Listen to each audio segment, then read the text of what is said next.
خط اساسی ژانر استنداپ از دیگر ژانرهای حجو در آن است که یعنی یک شخص به صحنه برآمده با نمود مونولوگ سخنرانی میکند که از 5 دقیقه تا 1 ساعت را در بر میگیرد. موضوع اساسی مطرح میکرده من این موضوعهای میباشند که یعنی اجتماعی، اون چیزی که ما رو در خانه، در کودکستان، در مکتب، در دانشگاه، در بازار، در کارخانه، در دیگر جاها در بر میگیرد.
باشم من نمیخواد قبول کنید.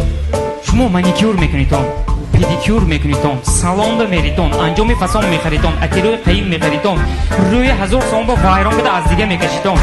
شما خودتون همیشه قبول نکردستون. من چخیل قبول کنم؟ من به میگم فهمونی؟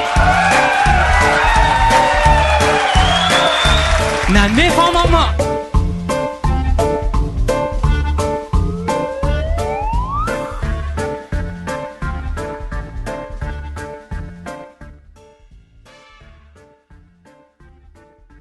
و аудиторияи асосие ки барномаҳои моро тамошо мекунанд аз рӯи статистика дида мебароем мо ин яъне асосан шахсони дар синни балоғат буда то синни соли калон ҳам занҳо ва ҳам мардҳо дар бар мегиранд.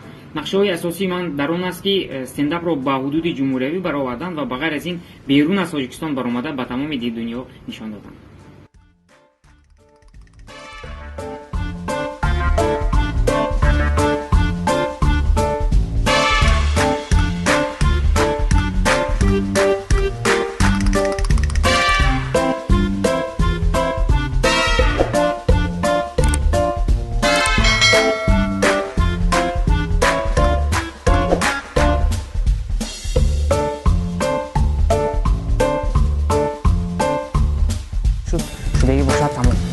کلان شما باکو برای یاردمتون حاضر ما حق خدمتتونه حاضر شما حق کنید منه تمام این ندارم بلندتر خنده کنید میلتر میدادم رحمت